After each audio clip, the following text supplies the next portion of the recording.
12 दिनों से भीषण जंग में शामिल इजराइल और ईरान के बीच जंग में अमेरिका पहले ही कूद पड़ा था जब उसने ईरान के परमाणु ठिकानों पर हमला किया।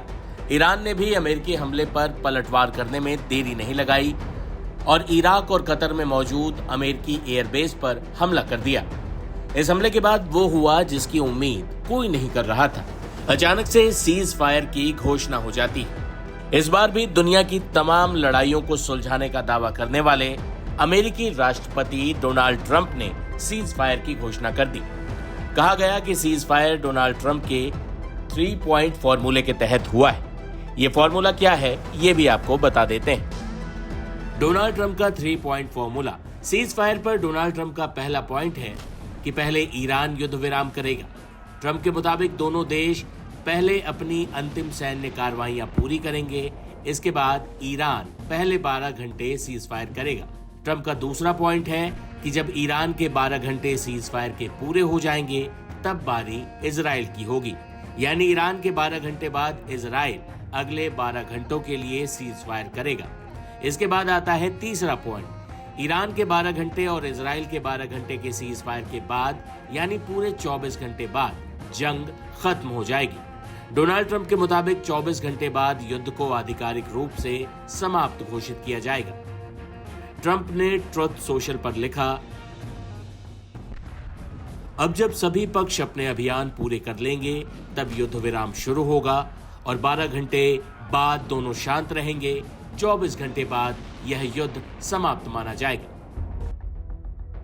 लेकिन यहां भी ट्रंप का दाव उल्टा पड़ा।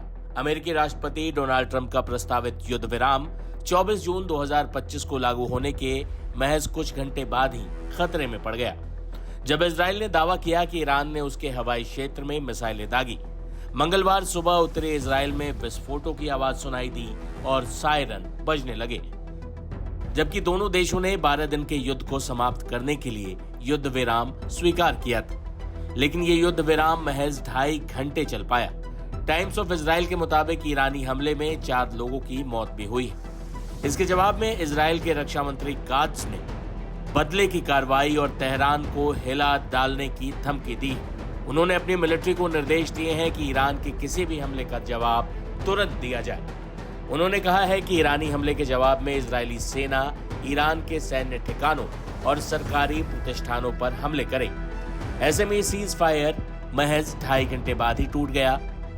दोनों मुल्क दोबारा जंगी तेवर अख्तियार कर चुके हैं और डोनाल्ड ट्रंप का शांति दूत बनने का सपना एक बार फिर टूट गया।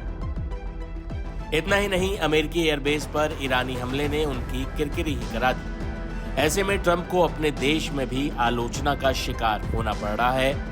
किसी हिंदी फिल्म के खत्म होने में जितना वक्त लगता है, उससे पहले ही इजराइल और ईरान ने ट्रंप द्वारा प्रस्तावित सीज फायर को तोड़ दिया, जिसके बाद निराश ट्रंप ने कहा, इजराइल और ईरान ने शत्रुता समाप्त करने के लिए मंगलवार को समय सीमा के बाद हमलों के साथ युद्ध विराम की शर्तों का उल्लंघन किया है। ईरान ने भी इसका उल्लंघन किया और इजराइल ने भी। मैं इजराइल से खुश नहीं हूं। मैं इजराइल से कहना चाहूंगा कि इजराइल उन बमों को मत गिराओ। अगर तुम ऐसा करते हो तो यह एक बड़ा उल्लंघन होगा। अपने पायलटों को अभी घर ले आओ।